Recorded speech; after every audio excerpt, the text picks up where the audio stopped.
So I'm Laura. I always say Laura for the English version, but in French it's Laure normally, the way that people refer me as. So today I'm going to talk about cross-border police cooperation in practice. How does it work? And I've decided, because it's quite a very broad topic, obviously, and you know quite of that, I've decided to really narrow it down to one particular border area, which is the Catalonian border area between France and Spain. So it will be, maybe it will talk to some people, maybe less to other people, but I'll try to give you as much detail as possible because we have plenty of time, right? So anyway, if you get bored, just let me know. So we are going to, just in very broad terms, to have an idea of what I'm going to talk about. There's going to be a small introduction.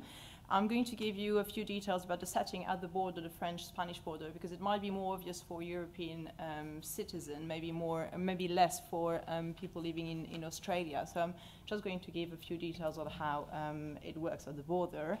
Very brief details as well of how the controls are being undertaken at the border. And then a slide on the methodology. And the main results are going to be divided into 4 parts, which are the cultural elements, resources, cooperation between police forces, and then the very important Center for Police and Customs Cooperation. This is what I really want to talk about, and then a brief conclusion. But I'm sure you'll have plenty of questions anyway, so there will be time. So, in terms of the, so to start with, for the introduction, I'm sure that you will all agree with me that with the increasing organized crime nowadays, it's not possible to tackle it at national level anymore. We need cooperation and we need to tackle it in an international way. So this is why cross-border action is necessary, and law enforcement personnel, generally speaking, must keep abreast with the new tools available for police and judicial cooperation. And in Europe, so I will always refer to Europe in the presentation just to make sure you understand the idea. So when I refer to instruments of cooperation, I would refer to Eurojust or Eurojust, Europol, Interpol, etc., etc. There are others. There are plenty of them. I'm not going to go into details, but this is what I mean. So one of the big questions I have in this area is, do the political developments, so all the creations, actually correspond to the needs in the field? Because many and more developments have been created and signed, but does it actually correspond to what is needed and required from the practitioners? And this is a lot of what my research has been based on. So the emphasis, as I've said before, is really put on the French-Spanish Catalonian border. So I will give you information about the field work of officers at the border, but also at the Center for Police and Customs Cooperation on that border, which is located in Leicester. And I will give you more details in the methodology later on. So just to understand better the setting at the border, La Junquera in Spain and Le Pertus are the two, in France, are the two villages at the border, which on the Catalonian side, between France and Spain. There are 2 main roads there. You have the motorway, and then you also have the main secondary road. And these are data which are slightly dated, so it can only have increased by now. But per year there are 3,300,000 lorries and 7,300,000 coaches and cars that go through the motorway, and 2,200,000 cars on the secondary road. So it is quite a big flow of passengers, generally speaking, and this has increased since. So as a consequence of this important flow of passengers, this border crossing point is a strategic route for drug trafficking, generally speaking, especially from the hashish produced in Morocco, and that gets into the European market through the Iberian Peninsula. But we don't have to forget about another big challenge, which is the illegal immigration. So these would be the biggest challenges that the police, law enforcement agencies have to deal with at this border. It's illegal immigration and drug trafficking. These are the cases that I've come across through the research on a daily basis, generally speaking.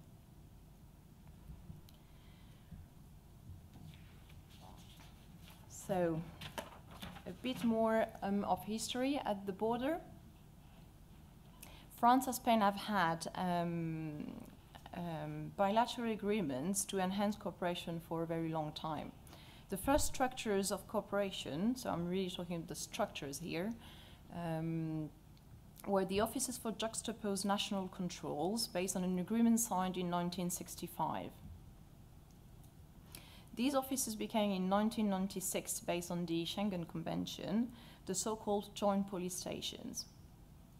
These joint police stations were aimed at developing police cooperation at the common border through the exchange of data, collection and dissemination of information, coordination of mobile patrols, and management of readmissions of immigrants, amongst other things, but it dealt with a variety of matters.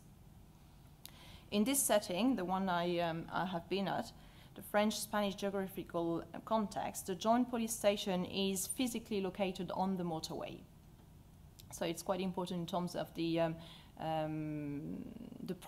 practical way of being able to undertake the control. This is quite important. So one side of the building is used by the Spanish National Police, and the other side of the building is used by the French National Police, and there's a corridor that links the building from one side to the other together so that it can enhance cooperation and communication. They just can go from one side to the other without having to take a phone or anything like that. So in 1998, another bilateral tool of cooperation was put in place to replace the joint police stations. Especially the one in 1998 was the one on the French-Spanish border, and it's known as the Center for Police and Customs Cooperation. So that was an agreement signed in Blois in 1998. And even though I would call it Center for Police and Customs, CPCC, because in different languages it has different abbreviations. I'm trying to think now at the English version. So I will call them the CPCC from now on. It's going to be a lot shorter for me as well. So.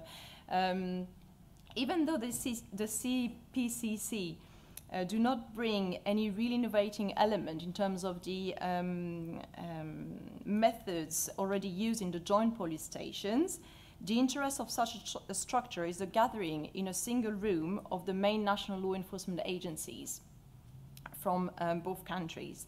Because in the structure we had previously for the joint police station, it was only the national police forces that were represented there.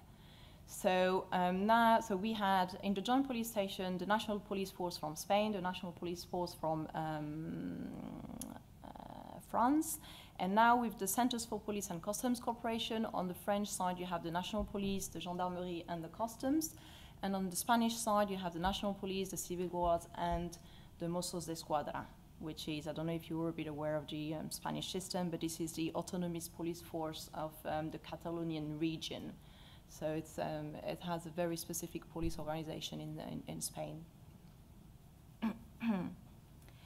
However, I just have to say one small word on the Mossos d'Esquadra, because they've only been represented in that CPCC since 2008. So that's 10 years after the CCPC was, when this was being signed. And the reason is that the Mossos d'Esquadra don't have any national remit.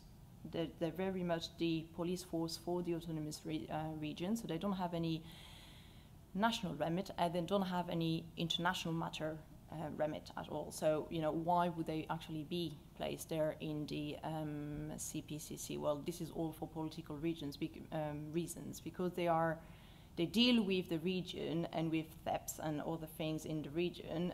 They have fought very hard to get into there and to have their place, and they managed to have it.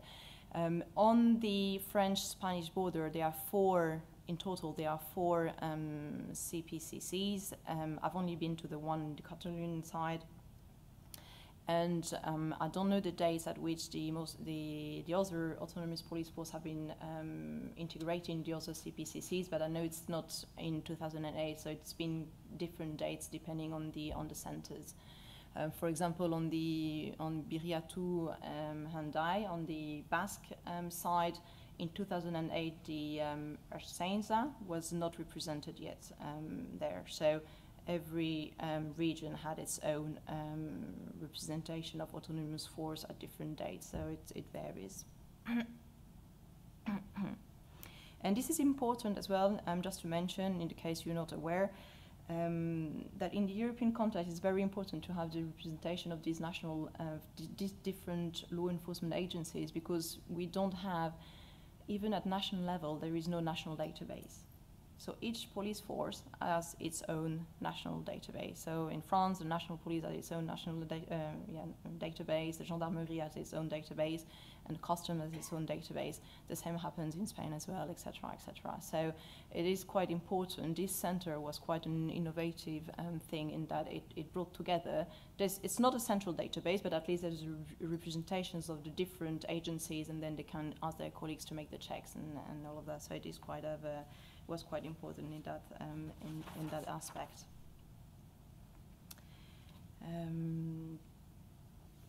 So, in terms of, before I come to the methodology, in terms of the controls, again very briefly because it's not the main objective of the presentation, but in terms of the controls, the vehicle checks, how does it work at the border? So as I've mentioned, on the motorway, each body performs checks on entry into their country, monitoring at the same time the departure from the other country. So controls for cars or coaches entering Spain are made by the Spanish National Police. On the other side, vehicles can be checked by the Guardia Civil when they leave Spain, but they can also be checked by the French National Police and or the customs before entering France. And normally the lorries are always being checked by the customs. I've referred before to the gendarmerie and the Mossos d'Esquadra. I'm not mentioning them here because they were not present physically at the border when I was doing the research. Generally, they're not. It's not their main remit, so they were not there when I did the research. So most of the checks are the on-the-spot controls, either made randomly or following specific criteria and pieces of intelligence. Also, if you're not so much aware with Schengen, we have to remember that since Schengen Convention, since it's been signed, permanent checks are not allowed anymore in Europe at borders, except exceptional circumstances, and we could have some debate about that, but I'm not going to get into details. So, yeah, normally permanent checks are not allowed, though reality shows that it can be different. Sometimes it can happen that they are there for hours and hours, depending on the country. But again, this shouldn't happen normally. So really what happens is that you have vehicles, coaches that go through. If there is controls that needs to be undertaken, the police or any other body stops the vehicle in question, ask for the documents or ask for questions. If there's suspicion, there can be some search, etc., etc. And if they want to get further detail, they go also into the database within the joint police station just to check if there are any further information on the individuals or maybe on the vehicle registration plate. And if they're happy, they just tell the people to go. And if they're not happy, they can do even thorough checks, asking the Center for Police and Customs Cooperation to undertake the check with the other law enforcement agencies, so with the gendarmerie and the customs, and this is the added value. But in the field, for the moment, it's only the joint police stations offices that are being used. I hope this is clear, but you can always ask me questions later on. So in terms of the methodology, the empirical work was undertaken in the field with observations and interviews, informal and formal interviews, and that was quite useful, especially when you're one of them, you're being told many, many things, and it was really, it was a great experience. Very useful in terms of the information gathered, and a full month over there at the border. So I've been at the joint police station on the motorway and as well in the Center for Police and Customs Cooperation, which is located on the secondary road on French territory. So as I've said before, for the methodology, the participants were mainly from the Police Nationale in France and the douane and the customs. and on the Spanish side from the Policía Nacional, the Guardia Civil, and yeah, this is for the interviews because the Mossos de Escuadra were not present there. And more or less, if you count roughly all of the practitioners involved, there were around 40 of them. I'm including informal discussions and interviews in that number as well. So in terms of the results, what came out of it? And obviously this is just a restricted result. It's 4 different parts. So I've tried to really cut it down because I thought I only had like 10 to 15 minutes, but I can talk a bit more now. Sorry. I don't know how long I've been talking for now. Anyway, no, it should be fine. So cultural element. I thought it was a really important one. Maybe this is because my background is linguistics, and I've been living in various countries, so maybe I think this is a very important one. I don't know, you can tell me later on. But the cultural factor is a major omnipresent aspect in such a cross-cultural study, and a very difficult element for cooperation. And this came out every day. It was quite a strong element to take into account. Cultural differences are represented in each police force's way of acting, and is shown also in government's priority and objectives. So, for example, it was observed that the Spanish National Police heavily focused on checks of illegal immigrants, as opposed to other forces in the field. Amongst other reasons, they explained that this is due to the performance indicators they have to give to the government. This was a priority. They had to give a certain amount of they have to provide statistics on illegal immigrants, so this was their priority. So I guess it depends on, you know, certain periods, and when this is done, they can pass to something different. But at the time I was there, this was their priority in terms of the national police. Cultural aspect can often create frictions also between two countries' police forces.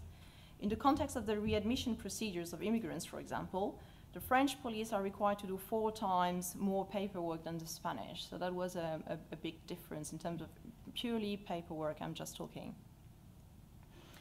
Frictions can also be illustrated by the differences of getting some kind of information, which can be very easy in one country and much more difficult in another, due usually to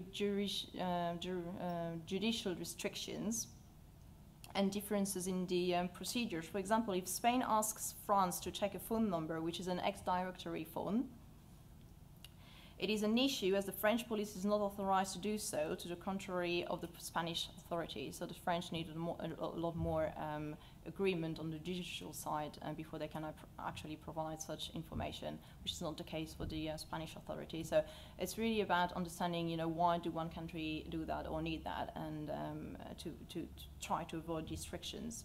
The correct procedure would be for the Spanish, in that case, to request information through an international rogatory letter or commission rogatoire, which is a much longer process.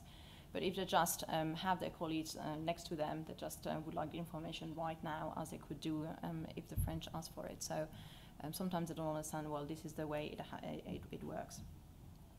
Foreign languages also need to be mentioned. Are there key elements for good communication and in order to avoid frictions? However, my empirical work showed that in this case, at the border, the linguistic issue was practically non-existent, so it was quite a good one, and this revealed to be the case in most of the border areas. The linguistic issue was quite non-existent. It was really well-handled languages in both in border areas. Last but not least, simple facts such as time shifts and coffee breaks also played part in creating frictions between the different forces. It's probably seems a bit simple, but I think that was one of the biggest frictions that they had. They were really annoyed. The French forces were really annoyed about the multiple coffee breaks that the Spanish had the whole time. So again, you can really see the cultural differences there. So resources, a brief word on that. The means given to provide efficient cooperation is also a matter reflected through the cultures of each country and clearly appears in the priority of every government. Even though the French Minister of the Interior, at the time of my observation, stressed the necessity of a close cooperation with Spain, the border area as such had very poor resources. means that the joint police stations were a very low standard for both countries, especially when one takes into account the high volume of work the officers have to deal with at that border. So very, very poor resources. Computers going through current, very, very frequent breakdowns, hardly any means available, 2 chairs when there were 4 officers. Well, really, really, really poor. I mean, I was really struck by that, really poor. And actually, one of the official documents that I had access to said the opposite. So again, you know, who did? It was quite interesting to say to have this insight. Cooperation between forces. So even though the relations between the services of France and Spain are generally speaking quite good, there remains problems which impede entirely smooth cooperation. So indeed, rivalry between police forces, especially as regards the exchange of information, is a constant obstacle. So just for the small story, so I can move to the next point, I was confided during my observation that cooperation can even be worse at national level than at bilateral level. So there was big frictions with the autonomous police forces. The Spanish forces told me that they would rather give the information to the French forces than to the autonomous forces when, you know, it's the same country. So I thought that was really a highlight of the of problems of exchange of information. But again, we can talk about that later on when the chair is not telling me off. So, okay, next point. Center for Police and Customs Cooperation, and that's my last point, so before the conclusion, so that's good. So I think this is very important because they're not really known, and I don't know if these types of centers exist in Australia or not at all, well, you can tell me later on. But so the data gathered from investigation showed that these centers in general are very useful for fast, simple, real-time information and correspond to the needs of police officers on the field. So I thought that was really striking and very important. It corresponds to the field what the field officers want. And they have thought, all of them in all the countries told me the same thing. So it's a real, they all agree on that. Now, it's also important to remember that I'm really talking about fast, simple, real-time information. We're not talking about big, complex, organized crime investigations here. So it has a different remit. I just want to highlight that. And they oppose this as in, this is very useful as opposed to the more central and European international channels such as Europol or Eurojust. They bring big added value by speeding up the exchange of information and having different police officers from both countries bilingual and under the same roof.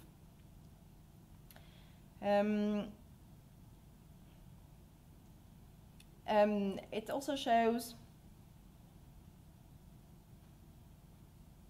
that as opposed to some more formal structures, there is a gap between the rule makers and the concrete day-to-day issues. Rule makers are usually far from understanding the realities of police work, but expect high results, imposing rules of law restricting field action. As we cannot expect the law enforcement forces to cooperate with their hands tied behind their backs, these rules are not always followed faithfully, and I've been able to observe that in the field. Indeed, several officers have explained that they often need to adapt the law to practice in order to fulfill efficient action. Nevertheless, in spite of their common use, issues due to different judicial and cultural systems still remain in these centers for police and customs cooperation, as practitioners themselves sometimes have doubts as to whether the data received can legally be used in judicial proceedings. And that was a comment that came across the various centers I've been to interview practitioners. They were not really sure whether they could use the data that they exchanged there on a legal basis. Even though, and another point is that even though they do provide real-time information and they're quite speed, at this setting on the French-Spanish border, it was still a lot quicker to go directly in the field where the joint police station are to exchange information than going to the center. So again, field work is much quicker. So for conclusion, efficient cooperation can only be based on mutual understanding and common interests. According to the different practitioners, for an efficient cooperation, there is no doubt that personal and informal contacts and the goodwill of the people involved in the process are the key elements for trust, speed, and cooperation. And I think this is something, I'm not the only one, this is something that has been argued by a couple of practitioners and academics interested in the topics, such as Saskia and Ludo, for example. Furthermore, practitioners tend to always go first towards the practicality rather than central channels, and there is a need to increase and improve cross-border action, but there is also a need to shift mentality a lot of the time and forget about sovereignty and try to think a bit more global. Yeah, that's it. Thank you for listening.